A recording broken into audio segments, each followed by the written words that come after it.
Bonjour à tous. On va aborder une partie de neurophysiologie, une partie qui pose beaucoup de problèmes à certains élèves. Il s'agit du potentiel de repos. Donc, c'est cette activité électrique qui caractérise la fibre nerveuse et plus généralement la cellule nerveuse. L'élève sera amené à comprendre en quoi consiste un potentiel de repos, à savoir expliquer quelle est l'origine du potentiel de repos pour par la suite pouvoir entamer d'autres notions, à savoir le potentiel d'action, le potentiel local, etc. Donc on va commencer par présenter un dispositif expérimental très simple qui permet d'enregistrer le potentiel de repos, donc une fibre nerveuse, une fibre qui est encore vivante, bien sûr fraîchement prélevée, qui sera plongée dans l'eau de mer, et on va par la suite expliquer pourquoi utiliser l'eau de mer. Cette fibre sera connectée à un oscilloscope, puisque le potentiel de repos est une activité électrique, donc on utilise l'oscilloscope pour pouvoir visualiser ce potentiel de repos. Donc comme vous le savez déjà, l'oscilloscope possède deux électrodes qui doivent être connectées au dispositif expérimental. Donc une électrode de réception qui sera plongée à l'intérieur de la fibre nerveuse. On va considérer que cette électrode est plongée dans la fibre au moment T1 et une deuxième électrode, c'est l'électrode de référence qui va rester à l'extérieur de la fibre dans l'eau de mer. Donc que va visualiser le potentiel de l'oscilloscope? Il va visualiser une différence de charge électrique entre l'intérieur et l'extérieur de la fibre nerveuse. Cette différence de charge électrique ou différence de potentiel DDP est appelée potentiel de repos. Donc je vais représenter ici ce qu'on devrait voir sur l'écran d'un oscilloscope avec un tel dispositif. Donc avant T1, avant de plonger l'électrode de réception à l'intérieur de la fibre nerveuse, on va constater une DDP nulle, parce que deux points d'une même solution sont isopotentiels, c'est-à-dire qu'elles ne présentent aucune différence de charge électrique. Par contre, au moment T1, là où on plonge l'électrode à l'intérieur de la fibre nerveuse, on va constater sur l'écran de l'oscilloscope l'apparition immédiate d'une DDP, donc d'une différence de potentiel. La valeur moyenne de cette DDP est de moins 70 millivolts, donc c'est vraiment un phénomène électrique à l'échelle microscopique de très faible intensité, de très faible tension. Comment expliquer ces moins 70 millivolts? L'apparition de cette DDP prouve que l'intérieur et l'extérieur de la fibre ne présentent pas une même charge électrique. Le signe moins prouve que l'intérieur de la fibre nerveuse est chargé négativement comparé à l'extérieur qui a plutôt une charge positive. La différence entre ces deux liquides, liquide intracellulaire et liquide extracellulaire, correspond justement au potentiel de repos. Donc, comment peut-on définir ce potentiel de repos? Donc, je vais mettre potentiel de repos, ou on dit aussi le potentiel de membrane.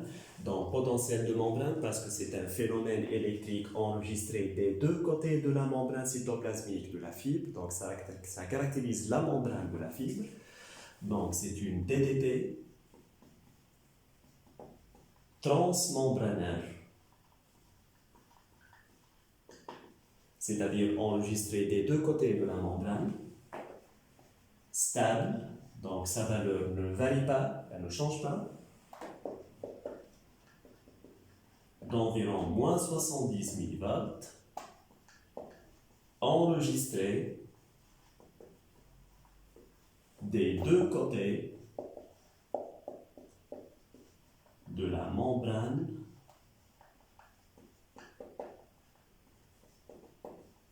d'une fibre nerveuse au repos. Ça veut dire une fibre nerveuse non stimulée. Donc, comme vous le voyez sur le dispositif expérimental, c'est une fibre nerveuse qui a été simplement plongée dans l'eau de mer. On n'applique aucune activation extérieure expérimentale à cette fibre, donc son activité électrique est qualifiée de potentiel de repos. Après avoir expliqué donc comment observer ce potentiel de repos, on va passer à une partie plus essentielle d'où vient ce potentiel de repos, ou bien quelle est l'origine ionique du potentiel de repos. Donc, autrement dit, on va expliquer comment est-ce que la fibre nerveuse est-elle capable de maintenir une charge interne plus négative que la charge externe du liquide qui l'entoure. Pourquoi est-ce qu'on parle d'origine ionique? Donc, puisque ce sont des liquides qui montrent cette différence de potentiel, l'explication réside certainement dans la composition ionique de ces liquides. Il est très simple de comprendre que deux liquides présentant une DDP devraient avoir une composition ionique différente et c'est cette différence ionique qui va créer la différence de potentiel entre ces deux liquides. Donc, ce petit tableau que l'élève doit impérativement connaître présente les différences de composition ionique entre le liquide extracellulaire et le liquide intracellulaire. Inutile d'apprendre, de savoir par cœur les concentrations des ions dans ces liquides.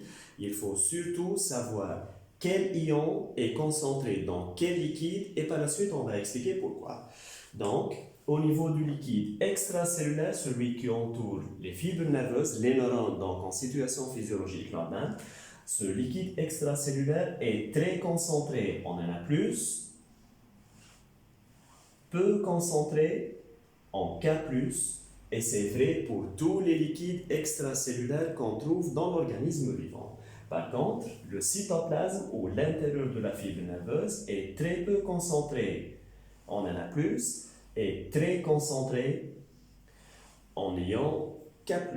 Donc, première information concernant l'origine ionique du potentiel de repos, ces moins 70 mV apparaissent à cause d'une répartition inégale des ions Na+, et K+, au niveau des liquides extracellulaires et intracellulaires. On va donc expliquer pourquoi c'est-ce que cette répartition est inégale et elle ne change pas puisqu'on a dit que c'est une DDP stable, donc cette composition ionique s'applique tout le temps aux fibres nerveuses dans les conditions physiologiques normales. Je l'ai présenté dans ce dernier schéma, la membrane cytoplasmique de la fibre de manière agrandie, le liquide extracellulaire, le cytoplasme, le liquide intracellulaire. Et bien, qu'est-ce qu'on trouve dans la membrane de la fibre? Deux types de structures assurant les échanges ioniques entre les liquides extra- et intracellulaires, à savoir les canaux de fuite et la pompe ATPase Na+, K+. Pour le faire simple, ce sont des structures protéiques synthétisées, produites par la fibre nerveuse, par la cellule nerveuse elle-même et incorporées à la membrane cytoplasmique pour assurer les échanges entre les deux liquides. Ces canaux de fuite sont en quelque sorte des pores, des trous qui sont toujours ouverts dans la membrane cytoplasmique, donc ils ne se referment jamais. Par contre, la pompe ATPase Na+, K+, comme son nom l'indique, ATPase, ça veut dire qu'il s'agit d'une enzyme. Donc, elle catalyse une réaction dans le but d'assurer un certain fonctionnement. Donc, les canaux de fuite fonctionnent par transport passif. Qu'est-ce que le transport passif? C'est le déplacement naturel d'une espèce ionique du milieu le plus concentré vers le milieu le moins concentré. Je vais appliquer cette définition devant vous sur ce schéma. J'ai dit que le liquide extracellulaire est très concentré en ion Na+, donc beaucoup de Na+, à l'extérieur. Donc, que vont faire ces canaux de fuite? Puisqu'ils assurent un transport passif, les ions Na+, se déplacent du milieu le plus concentré vers le milieu le moins concentré, donc il y a entrée de Na+, de manière permanente, incontrôlable par la fibre nerveuse, à travers les canaux de fuite. De la même manière, les ions K+, sont très concentrés dans le liquide intracellulaire, voilà donc les ions K+, et par ce même mécanisme de transport passif, les ions K+ vont quitter la fibre nerveuse à travers les canaux de fuite. Voilà donc deux transports passifs assurés par les canaux de fuite. Si les canaux de fuite étaient les seules structures assurant les échanges ioniques entre les deux liquides, le transport passif qui se déroule au niveau de ces canaux devrait en principe conduire progressivement à une égalité de concentration des deux liquides. Vous voyez sur ce tableau, les ions Na+ passent du LEC vers le LIC, donc à un certain moment les concentrations doivent s'équilibrer. De la même manière, les ions K+ vont sortir du LIC vers le LEC, donc à un certain point, les ions K+ se retrouvent avec les mêmes concentrations des deux côtés. Pourquoi est-ce que ça n'arrive jamais? Ça veut dire qu'il n'y a jamais d'égalité d'ions des deux parts de la membrane de la fibre. Eh bien, c'est à cause de la présence de la pompe ATPase aux côtés des canaux de fuite.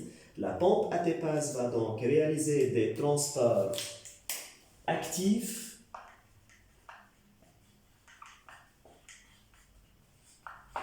Le transport actif, c'est carrément l'inverse du transport passif. Les ions se déplacent du milieu le moins concentré vers le plus concentré, que ce soit pour Na+, ou bien pour K+, avec une différence nette par rapport au canaux de fuite. La pompe ATPase assure des échanges couplés de Na+, et de K+. Qu'est-ce que je veux dire par transport couplé? Ça veut dire que les ions Na+ ne peuvent quitter la cellule que parallèlement à une entrée d'ions K+ à l'intérieur de la cellule. Donc les deux mouvements doivent se faire en parallèle mais de manière opposée. Et j'arrive au point le plus important dans le fonctionnement de la pompe, c'est qu'il y a une inégalité d'échange des ions Na+ et K+. À chaque fois que 3 ions Na+ quittent la cellule à travers la pompe, seulement 2 K+ pénètrent dans le cytoplasme. Ceci va avoir une conséquence électrique.